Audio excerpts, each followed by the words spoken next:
You call it being careful. Your brain calls it something else, and it's been running that program for years without asking permission. Here's the confusion nobody talks about. Self-awareness feels like overthinking. Overthinking feels like self-awareness.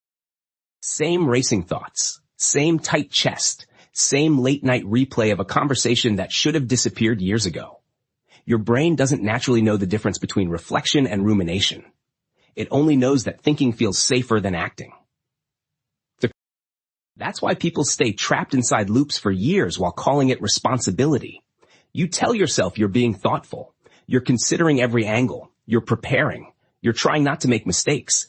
But somewhere along the way, preparing became circling, and circling started calling itself diligence. That's how overthinking survives. It hides inside behaviors that sound healthy. The first sign is simple. The loop never closes. Self-awareness has an ending. You notice a pattern. You understand something and you move. Overthinking looks almost identical at first. You notice a thought. You analyze it. You examine your reaction. Then you examine why you reacted that way. Then you examine why examining it still feels unfinished. By the 8th pass, you're no longer understanding yourself. You're rehearsing uncertainty. Reflection ends. This doesn't.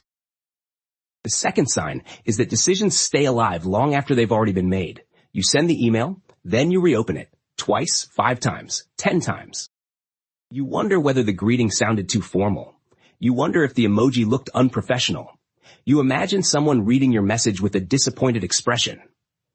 The decision already happened. Your brain is acting as if thinking harder can still change the outcome. It can't. The third sign hides behind productivity. Overthinking loves disguises. It likes planners, research, preparation, optimization, because busyness feels productive.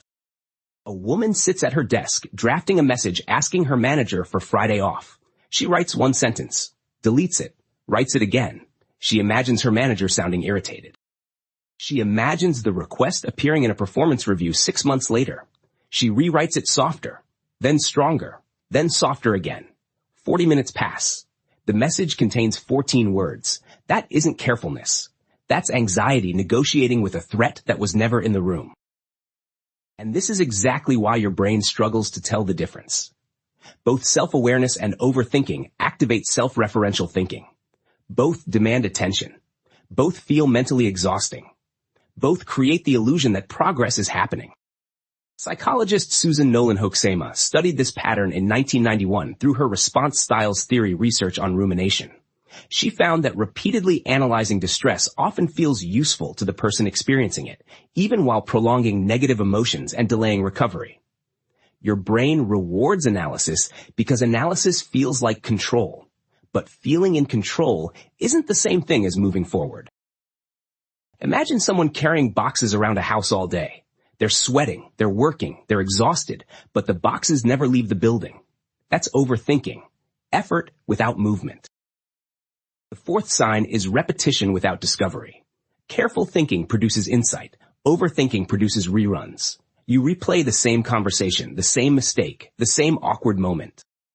A man lies awake at night replaying a joke he told at dinner. In his memory, his voice sounds too loud. He remembers a brief silence after everyone laughed. Or maybe nobody laughed. Maybe they felt uncomfortable. He replays the scene again, then again, then again. The joke lasted 4 seconds. The replay lasts 45 minutes. Reflection asks what happened. Overthinking asks the same question until it loses meaning. The fifth sign is emotional forecasting. Careful people anticipate problems. Overthinkers anticipate pain. They don't ask what might happen. They ask, how terrible will I feel if it happens?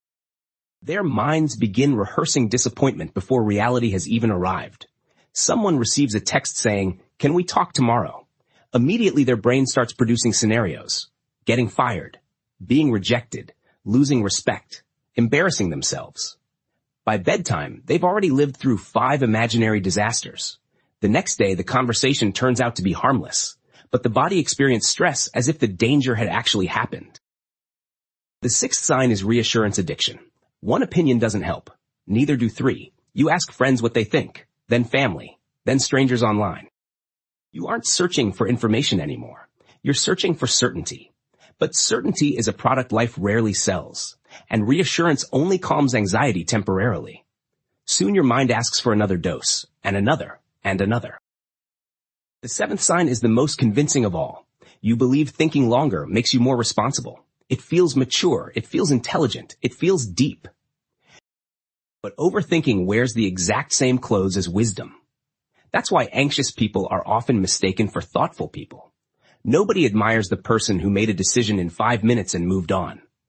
People admire the person who says, "I really thought this through," even when that thinking cost them a full night of sleep over a text message. That's the trick. Overthinking doesn't feel destructive. It feels virtuous. So how do you move towards self-awareness instead? You stop measuring thinking by effort. You measure it by outcomes. Ask yourself one question. Did this thought produce a decision?